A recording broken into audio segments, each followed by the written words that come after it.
we were actually quite happy to see how engaged people were in the rooms. So thank you so much for also joining us on a second day. And for those of you who are new, welcome. It's super nice to have you here on Welcome at Hello Amsterdam. My name is Lena and I'll be the moderator here today. Yeah, basically during this small session, we'll give you a small intro into some of the organizations that hosted this event, specifically Startup Amsterdam and ASIF Ventures.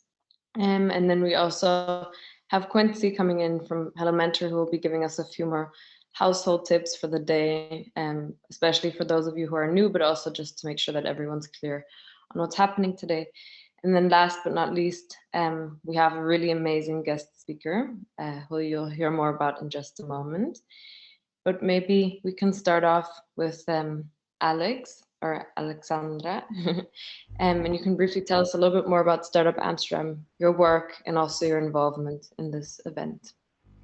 Thank you, Lena. Hi, everyone. Good morning. Alexandra Belikova from Startup Amsterdam, or the Municipality of Amsterdam, commonly known. We are a fully publicly funded initiative that supports the startup and scale-up and tech ecosystem in Amsterdam. And our goal with an event such as Hello Amsterdam is to bridge the gap between the startup and scale-up world and the academia or the student body. So it's really in our best interest to introduce you to our scene, to let you know about the opportunities that our startups and scale-ups have, and for you to potentially eventually find a job there, or maybe start something of your own. So I'm here today representing Startup Amsterdam with my colleague Igneta, somewhere in the chat as well. And we're really, really happy to see this event finally come to life. And as Lena mentioned, really happy to see so much engagement, and really hoping that some of you can actually find your future employer here. So wishing you an amazing second day as well. And yeah, please reach out to Startup Amsterdam if you want to stay up to date with similar opportunities in the future. Thank you. Back to you, Lena. Small tip, Startup Amsterdam also has an amazing newsletter, which summarizes everything that is basically happening in the startup ecosystem here in Amsterdam. So sign up to it. For me, it's been one of my main reference points in the last year. So thank you, Alex. Really appreciate it. Yeah, and now I'd like to briefly introduce ASIF Ventures. I'm currently one of the directors of ASIF Ventures, and we're a very special venture capital fund in the Netherlands. For those of you who might not know what venture capital is, because I also didn't know a few years ago, venture capital is basically a specific kind of asset class or investment class. We invest into high risk startups. So yeah, just like the companies that are here today. But my fund has a specific focus on student-founded companies and companies of recent graduates. And some of the companies here, are actually our portfolio companies, like, for example, Cargo Plots or La La Land. And some of the other companies that joined the event are companies that we're currently looking at, and that might be joining our portfolio in the months or year to come. I think what's special about ASIF Ventures is that it really tries to bridge the gap between the student ecosystem and the startup and venture capital ecosystem. And we have a focus on early stage companies, and can do an initial investment of 25,000 euros from the university fund, but also have a second private fund through which we can do even larger rounds. And we really try to kind of democratize knowledge around venture capital funding, because it's a very complex kind of funding, I think, especially when you're raising it for the first time. And also try to spur entrepreneurship among students and recent graduates. And yeah, we're super enthusiastic that we could join this event format, mostly because one of our main value propositions to our companies is that we can also help them recruit, and kind of funnel talent from the universities towards them. So yeah, super enthusiastic about this event. And we also hope to be able to just reach some more technical students with entrepreneurial aspirations. So if you have any questions about ASIF, feel free to reach out and just, talk with us on LinkedIn. We're super happy to share more information.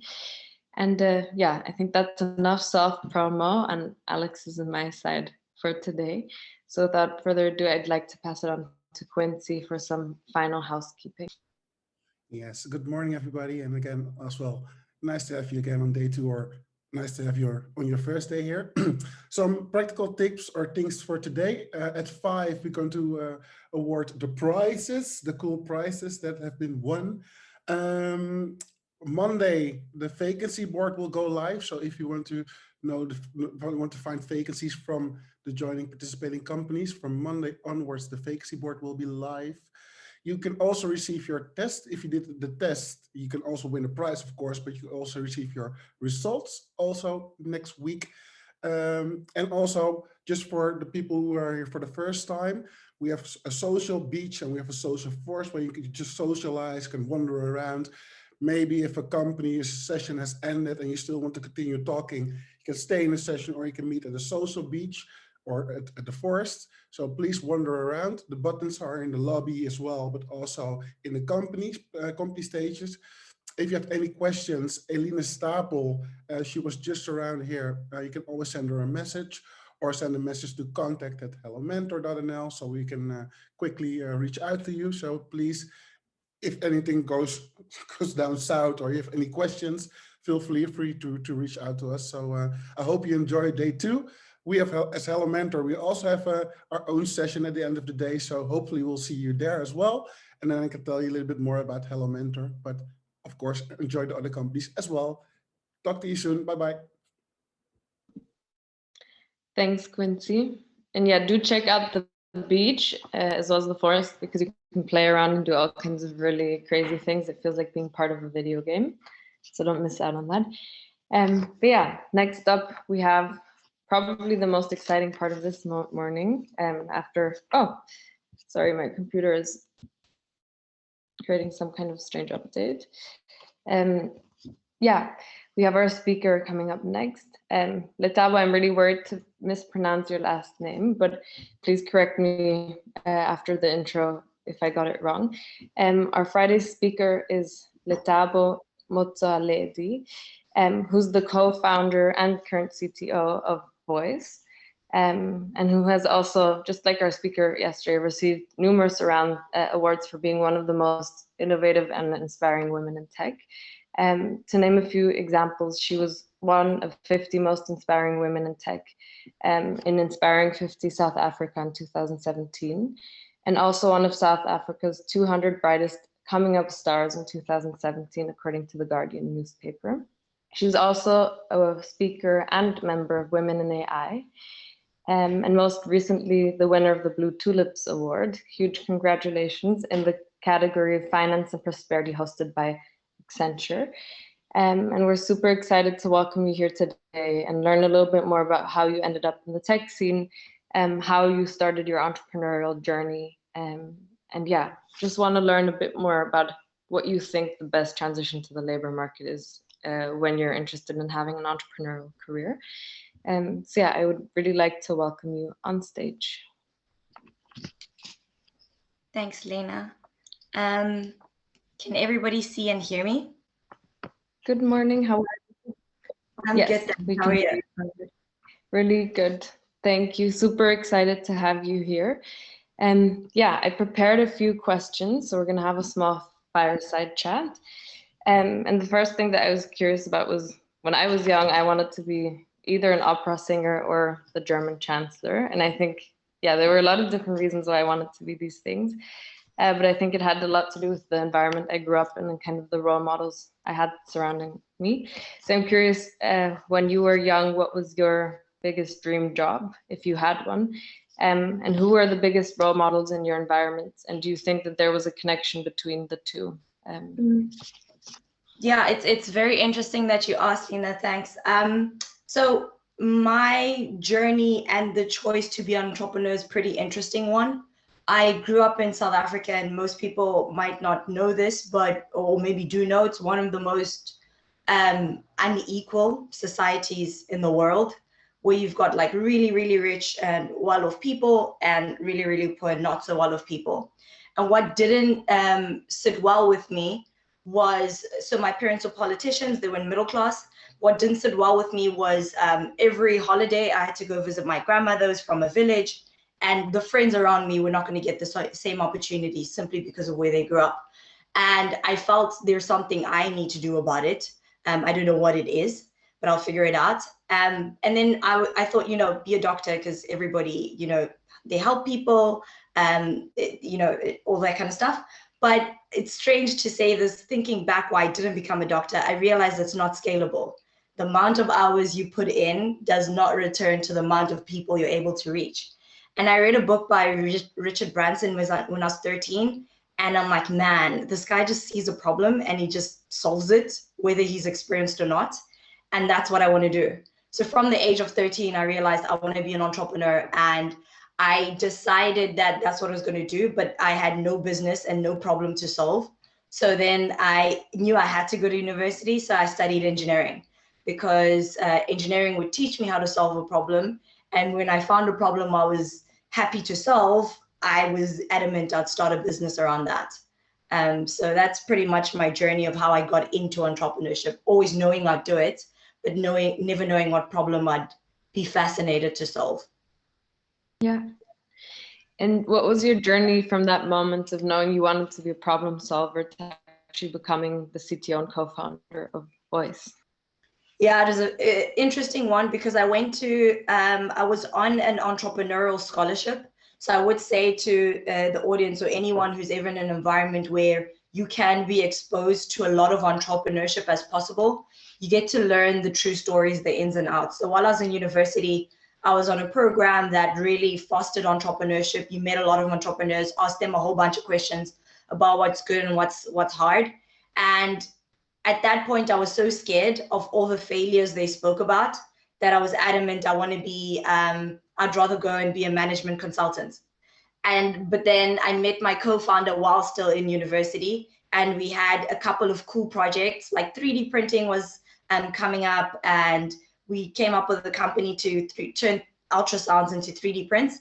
We went to market with that straight after graduating, and it failed miserably.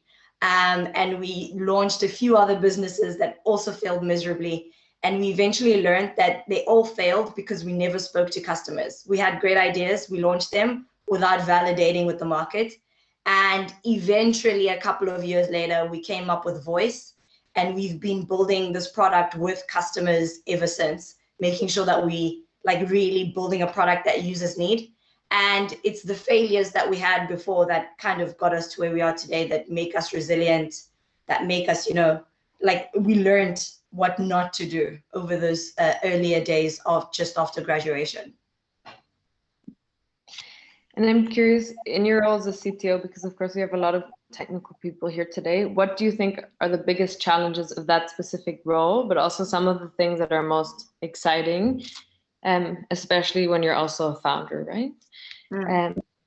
Yeah, what are some of the biggest learnings that you'd like to share with the audience? Yeah, so it's a good question, because it depends on how you start your company. I recently saw on LinkedIn a question mark saying, saying like, how did you become CTO? This is a broad question to all CTOs on LinkedIn. And the options were, I got promoted till I became CTO, or I founded my own company. So there's two ways of becoming a CTO. You either get promoted because you're a really good developer, or you came up with a problem and you're solving it, so you gave yourself the title. I would say I'm the latter. Myself and my co-founder, we built the first version of Voice, which was essentially building up a transcription engine and then an AI and analytics platform to synthesize the conversations and bring out the insights. And after building the first version of Voice, we realized that we're good enough to do that, but I have no experience in DevOps at all. So I managed to hire a couple of software developers that would assist in doing all of that kind of infrastructure work, the DevOps, which I won't lie, I wasn't able to do. And as a founder, one of the things you have to be really strong at is acknowledging these are my weaknesses and these are my strengths, and getting the right team around you to help you with all the things that you need. And it's not, as a CTO, also being a founder, it's not about building the tech, it's about building the product that meets users' needs. So you spend more time speaking to people, figuring out how and what to build, than actually building itself. While also you do that after hours, actually. So you end up doing two jobs in the beginning, at least. Yeah. And I think that's also why it's so challenging to be a founder, because sometimes you need to give up parts of what you initially maybe wanted to do because you're not the right person to do it. So I don't know, I see in my work with founders, yeah, you have to be super self-reflective, and you have to often kind of push down your ego a little bit as well. So thank you for sharing that. I'm curious, maybe you could tell us a little bit more about what Voice does exactly, and especially now also in the Dutch startup ecosystem. And then to kind of build on that, we're curious, what do you hope to achieve with Voice one day? When would you walk away really feeling, oh, my company was a huge success, or stay feeling super proud? Sure. So on the first one, on what actually Voice does, I don't know if this chat is interactive, but it would be great if everybody could raise their hand after I say this. But most of us are familiar with the recording. Whenever you call a call center, it says this call is recorded for quality and training purposes. And we kind of just stay on the line. We don't know what that really means. But most of us don't know that there actually is a team of quality assurers that will listen to those calls to make sure that Lethabo as a call center agent said the right things to Lena, read the right disclosures, basically sold the right product or said the right things.